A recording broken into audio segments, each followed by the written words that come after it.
तो last episode के and पे हमने देखा था कि मिस टैंग आगे बढ़ती है और माया लूचैन की कहानी बताती है कि वहां पर एक बहुत ही पियरलेस ट्रेजर बॉर्न होने वाला है जिसको डिवाइन फायर सीड कहा जाता है। तो डिवाइन फायर सीड का नाम सुनते ही माया लूचैन बहुत सा हैरान हो जाता है और कहता है ऐसा कैसे हो सकता है, इस वेस्टलैंड के अंदर एम्परर लियू किंग की ग्रेव यार्ड के अंदर वो सीड कैसे हो सकता है। वो तो एक बहुत ही खतरनाक किस्म की फायर है। और इसी के साथ में जहाँ पर उस फायर के बारे में बताया जाता है कि इसकी पुरानी कहानी सुनाई जाती है कि एंशिएंट समय में कभी यहाँ पर डिवाइन फायर हुआ करती थी, एक बहुत ही पावरफुल डिवाइन फायर जो कि हीवन और अर्थ की एनर्जी के साथ बनी थी। हीवन और अर्थ की एनर्जी के साथ बनने के बाद यहाँ पर कई सौ सालों तक वहां पर अपनी पावर को हासिल करने के बाद वो एनर्जी जो थी इतनी पावरफुल हो गई थी कि वो फायर इतनी खतरनाक हो गई थी कि उसने यहाँ पर जिस जगह के ऊपर भी जाती वो हर एक चीज को जला देती थी। यहाँ तक कि कहा जाता है कि वो आसमान को भी जला सकती थी और स्पेस को भी जला सकती थी। इससे पहले ये वाकया हो चुका है कि डिवाइन फायर जो थी वो हीवनली डोमेन के अंदर लगी थी जहां पर उसने स्काई को भी जला दिया था और साथ ही वहां पर हर जगह के ऊपर ब्लैक कलर की फ्लेम्स फैल गई थी और स्काई के जलाने के बाद यानी हीवंस के अंदर से वो नीचे की तरफ गिरी थी, ग्राउंड के ऊपर धरती के ऊपर आकर गिरी जहां पर उसने हर एक चीज को जलाना शुरू कर दिया था। जहां तक वो गिरी वहां पर आकर गिरने के बाद उसने पूरी मिट्टी को भी मैग्मा में बदल दिया, यानी कि ग्राउंड के ऊपर जितनी मिट्टी थी वो सारी की सारी वहां पर उबलते हुए लावा में चेंज हो गई और ब्लैक फ्लेम्स और उसके अंदर से निकलने वाले धुएं और पॉइजनस धुएं ने आसपास की जितनी भी लाइफ फॉर्म्स सभी को तबाह कर दिया। लाखों करोड़ों की तादाद में लोग मारे गए थे। लेकिन वो डिवाइन फ्लेम्स जो थी वो धरती के अंदर समा गई जिसकी वजह से वो सारे लावा में चेंज हो गई और उसके बाद से वो डिवाइन फ्लेम जो थी शांत हो गई और उसके खत्म होने के बाद कहा जाता है कि वो कुछ यहाँ पर डिवाइन सीड बना चुका है, यानी कि डिवाइन फ्लेम्स तो खत्म हो चुकी है लेकिन उसकी जगह के ऊपर अब यहाँ पर वो डिवाइन सीड बन चुके हैं। डिवाइन सीड का हासिल करने का मतलब ये होता है कि अगर कोई भी इंसान जहाँ पर उस डिवाइन सीड को हासिल कर लेता है और उसे अपनी बॉडी में कल्टीवेट कर लेता है तो उसकी मदद से वो डिवाइन फ्लेम्स को यूज कर पाएगा, यानी कि वो पावर्स उसका हिस्सा बन जाएंगे और डिवाइन फ्लेम्स को वो यहाँ पर किसी वक्त भी अपने हाथ से एक्टिवेट कर सकता है, उसको थ्रो कर सकता है। क्या तुम इसका मतलब समझ रहे हो कि बहुत सारे रिफाइनर्स इस डिवाइन सीड को लेने के लिए वहां पर जरूर जाएंगे ताकि उन्हें यहाँ पर डिवाइन फायर मिल जाए। ये अल्केमिस्ट के लिए बहुत ज्यादा खास है। कोई भी अगर यहाँ पर अल्केमिस्ट इसको हासिल कर लेता है तो वो एक बहुत ही महान अल्केमिस्ट बन सकता है। इस फायर की मदद से आप किसी किस्म की अल्केमी की पिल्स बना सकते हो, हाई ग्रेड की पिल्स बना सकते हो या फिर आप यहाँ पर एक होली राम के मास्टर को भी इस फायर की मदद से आसानी से जला सकते हो। और सिर्फ इतना ही नहीं है बल्कि इस बार तो ये भी रूमर्स हैं कि वहां पर लियू किंग के ग्रेवयार्ड के अंदर 4 सीड्स हैं जिसकी वजह से कंपटीशन काफी ज्यादा टफ होने वाला है। सभी फैमिलीज के लोग वहां पर जा रहे हैं ताकि वहां पर चारों में से शायद उन्हें कोई एक सीड तो मिल ही जाएगा। लूचैन उसे कहता है कि यही वजह है कि यहाँ पर इतनी सारी बड़ी फैमिलीज के लोग भी इस ट्रेजर को लेने के लिए वहां पर जा रहे हैं क्योंकि वहां पर 4 सीड्स हैं। तुम्हारा लूचैन उसे कहता है कि मैं यहाँ पर तुम्हारी मदद करूंगा,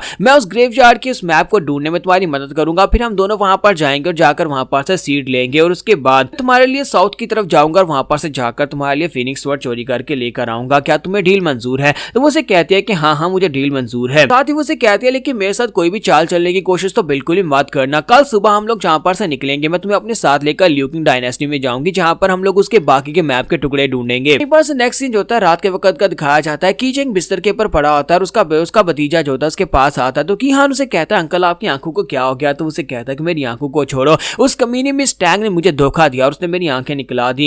दी। वो बहुत ही खतरनाक औरत है। हम लोग जहां पर उसे मदद लेने के लिए आए थे लेकिन उस कमीने ने जहां पर हमें डबल क्रॉस किया है। वो जहां पर उस लड़के लूचैन के साथ डील कर चुकी है और दोनों ने यहाँ पर एक दूसरे के साथ डील कर दी और उसने लूचैन को माफ भी कर दिया। वो उसे मारने वाली बिल्कुल भी नहीं है और हम लोग जहां पर उस कमीने लूचैन को मरवाना चाहते थे लेकिन हम लोग जहां पर बुरे फंस चुके हैं। मैंने जहां पर उन दोनों को देखा है, मुझे यहाँ पर उसे देखकर जो लगा वो ये लग रहा था कि वो कमीनी औरत जो है उसने लूचैन को देख दिया, अपनी टांगे खोल दी थी। वो कमीनी औरत जो है उसके सामने वहां पर उसके पांव चाट रही थी, यानी कि वो यहाँ पर बिल्कुल ऐसे लग रहे थे जैसे कि वो उसके प्यार में है या फिर मिस टैंग उसकी दोस्त है। मैंने सुना है कि उन दोनों के बीच में एक डील हो गई या फिर साथ उसे कहता है कि भतीजे हम लोग यहाँ पर ये सब कुछ ऐसे कैसे जाने दे सकते हैं? तुम्हारा बाप मरा है, मेरा भाई मरा, हम लोग यहाँ पर इसका बदला लेकर रहेंगे। कल वो लोग यहाँ पर से लियू किंग डायनेस्टी में जाने वाले हैं जहाँ पर जाकर वो लियू किंग की ग्रेवयार्ड के मैप के टुकड़े ढूंढेंगे। मैं चाहता हूँ कि तुम उनको फॉलो करो। मैंने सुना है कि वहां पर डिवाइन फायर सीड के 4 सीड्स हैं, उनमें से एक तुम्हें हासिल करना होगा ताकि तुम उस फायर के साथ फिर लूचैन उसके फादर लियू ज़ेंगहेंग और उसकी पूरी की पूरी लू डायनेस्टी को जला सको। तो वो कहता है कि हाँ अंकल मैं यहाँ पर आपकी बात को समझ गया, मैं यहाँ पर उनके सारे प्लान्स को फेल कर दूंगा और देखना मैं वहां पर से फायर लेकर आऊंगा। तो यहाँ पर इस एपिसोड की शुरुआत में मिस टैंग को दिखाता है कि वो लियू किंग डायनेस्टी के अंदर पहुंच जाती है और अपने साथियों को लेकर वहां पर आती है और उन सभी लोगों को डिस्ट्रीब्यूट कर रही होती है। उन्हें बता रही होती है कि तुम्हें कौन सी डायरेक्शन में जाना है, वहां पर जाकर उस मैप के बाकी के टुकड़ों को ढूंढना है। और हमारा लूचैन भी वहीं पर, हमारा लूचैन भी इसके साथ ही होता है। तो उसी के साथ ही अपने साथियों से कहते हैं कि हम सभी लोगों को यहाँ पर और ज्यादा जाकर इन्वेस्टिगेट करना होगा। उस मैप के बाकी के सभी टुकड़े यहीं पर होने चाहिए और हमें यहाँ पर उन टुकड़ों को ढूंढना होगा। जितनी जल्दी उन टुकड़ों को ढूंढेंगे उतनी जल्दी हम लोग ग्रेवयार्ड तक पहुंच सकते हैं। तो हमारा लूचैन पीछे खड़ा सोच रहा होता है कि हालांकि यहाँ पर ये बिगड़ी हुई नवाबजादी है। ये डीमन सेक्टर की एक बहुत ही खास किस्म की प्रिंसेस है, लेकिन इसके बावजूद देखो इसके पास काफी सारे स्किल्स हैं, ये इन सभी लोगों को काफी अच्छे से यूज कर रही है। तो मिस टैंग उसे कहती है कि हम लोग इस वक्त ल्यूज होली डायनेस्टी के अंदर हैं और हम लोग बहुत ही जल्दी से यहाँ पर मैप के बाकी टुकड़ों को ढूंढ लेंगे, और जब हम लोग उनको ढूंढ लेंगे उसके बाद में अपनी फोर्सेस को लेकर उस ग्रेवयार्ड की तरफ जाऊंगी, और फिलहाल के लिए मुझे यहाँ पर तुम्हारी जरूरत नहीं है, इसलिए जाओ जाकर एंजॉय करो, और जब मुझे तुम्हारी जरूरत पड़ेगी मैं तुम्हें बुला लूंगी, उस वक्त तुम्हें आना होगा। तुम्हारा लूचन उसे कहता है कि तुम्हारा बहुत बहुत शुक्रिया, मैं वैसे भी यहाँ पर बोर हो रहा था, अब जाओ जाकर उन टुकड़ों को जल्दी से ढूंढ लो। इसी के साथ ही लूचन जो होता है वहां पर से सीधा एक होटल की तरफ चल पड़ता है और कहता है अगर हमें यहाँ पर इन्फॉर्मेशन चाहिए तो सबसे ज्यादा खास इन्फॉर्मेशन इस तरह के रेस्टोरेंट्स में मिलती है जहाँ पर ढेरों सारे लोग आते हैं और अजीब अजीब लोग होते हैं, उनमें से कोई भी यहाँ पर आपको इन्फॉर्मेशन दे सकता है। तो लूचन जैसे वहां पर रेस्टोरेंट के अंदर आता है तो एक बंदा वहां पर एक बोर्ड लगाकर बैठा होता है, अगर तुम्हें यहाँ पर हिस्ट्री सुननी है या फिर कोई कहानी सुननी है तो फिर मेरे पास आओ, मुझे यहाँ पर सब कुछ पता है। तुम्हारा लूचन उसके पास जाता है, अपने पास से एक इंगोट निकालता है और उसे कहता है क्या तुम यहाँ पर मुझे हिस्ट्री के बारे में बताओगे? तो वो कहता है बताओ कि तुम क्या जानना चाहते हो, इसके बदले में तुम्हें यहाँ पर हर कुछ सब कुछ बताने को तैयार हूँ, बताओ तुम्हें क्या जानना है। तुम्हारा लूचन उसे कहता है क्या तुम यहाँ पर मुझे बता सकते हो कि ल्यू किंग की हिस्ट्री क्या है? मैंने सुना है कि यहाँ पर एक बहुत ही पावरफुल एम्परर ल्यू किंग हुआ करता था, उसकी हिस्ट्री के बारे में बताओ, वो मरा कैसे, और यहाँ पर उसके ग्रेवयार्ड के बारे में और उसके नक्शे के बारे में बताओ। तो इसी के साथ ही बंदा उसे कहता है कि तुम बिल्कुल सही इंसान के पास आए हो, मुझे ल्यू किंग और ल्यू किंग डायनेस्टी के बारे में सब कुछ पता है। तो वो उसे कहता है कि ये एंशिएंट समय की बात है, ये उस समय की बात है जब यहाँ पर हमारी ल्यू किंग डायनेस्टी की हालत बहुत ज्यादा कमजोर थी, यानी कि आसपास की डायनेस्टीज जो थी वो हमारे पर अटैक करती रहती थी और हमारे बहुत सारे लोग मारे जाते थे, वो लोग यहाँ पर हमारी डायनेस्टी के ऊपर कब्जा करना चाहते थे। तभी अचानक से यहाँ पर एम्परर ल्यू किंग जो था वो लेवल्स में अबव हुआ, यानी कि एम्परर ल्यू किंग जो था वो एम्परर लेवल पर पहुंचा और उसके बाद उसने आकर इस डायनेस्टी की बागडोर संभाली,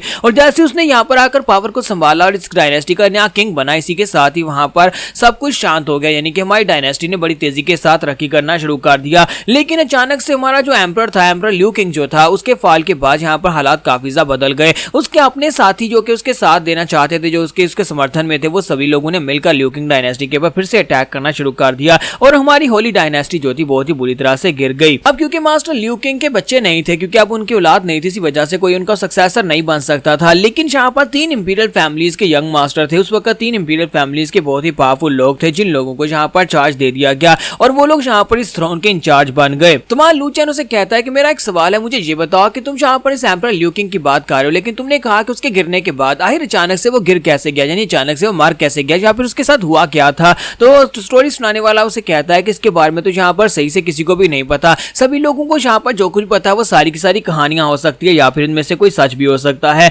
मुझे लगता है कि यहाँ पर से वो बहुत ही बुरी तरह से बीमार था या फिर उसे अपनी मौत के बारे में पता चल गया था कि वो मरने वाला है, इसी वजह से पूरे 100 साल तक गायब रहने के बाद 100 साल के बाद जब वो डायनेस्टी में वापस आया, अपनी ल्यू किंग डायनेस्टी में वापस आने के बाद उसने देखा कि यहाँ के तो हालात बहुत ज्यादा खराब हो चुके हैं, पहले से भी ज्यादा। तो उसने यहाँ पर अपनी ग्रेवयार्ड बनाई, अपनी ग्रेवयार्ड बनाकर साथ उसने अपना एक नक्शा बनाया और उस नक्शे के ऊपर ग्रेवयार्ड का एड्रेस लिख दिया और फिर साथ उस नक्शे को काटकर उसके 8 टुकड़े किए और साथ उसे यहाँ पर ब्लैक आर्मी के हवाले कर दिया। और उसके बाद से ना ही उस नक्शे का कुछ पता चला और ना ही एम्परर ल्यू किंग का पता चला कि वो मर गया है या फिर अभी तक जिंदा है। तुम्हारा ल्यू किंग उसकी बात सुनने के बाद सोच रहा था कि इसकी कहानी के मुताबिक 3 बड़ी इंपीरियल फैमिलीज के मास्टर्स थे जो कि यहाँ पर उसके पीछे थ्रोन को संभाल रहे थे, लेकिन उसने यहाँ पर उस मैप के टुकड़ों को उन तीनों मास्टर्स को क्यों नहीं दिया? उसने यहाँ पर ब्लैक आर्मी के सोल्जर्स को यहाँ पर वो मैप क्यों दे दिया होगा? मुझे लगता है कि उसे इनके ऊपर भरोसा नहीं था या फिर वो यहाँ पर चाहता था कि उसके मरने के बाद लोग उसकी ग्रेवयार्ड को ढूंढने के लिए यहाँ पर मेहनत करें, उन मैप के टुकड़ों को ढूंढे और इस पजल को सॉल्व करें। ये एक गेम की तरह हो सकता है, क्योंकि अगर वो चाहता कि उसकी ग्रेवयार्ड किसी को ना मिले तो वो कभी भी यहाँ पर एक नक्शा नहीं बनाता, और उसने नक्शा बनाया, इसका मतलब यह है कि वो चाहता है कि हम लोग उसे ढूंढें। तो यहाँ पर हमारी एपिसोड 33 का एंड होगा और नेक्स्ट एपिसोड में देखेंगे क्या ये सभी लोग यहाँ पर नक्शे के पूरे 8 टुकड़े जमा कर पाएंगे और कौन यहाँ पर टुकड़ों को जमा करेगा और कौन ग्रेवयार्ड के अंदर से उस डिवाइन फायर को ले पाएगा।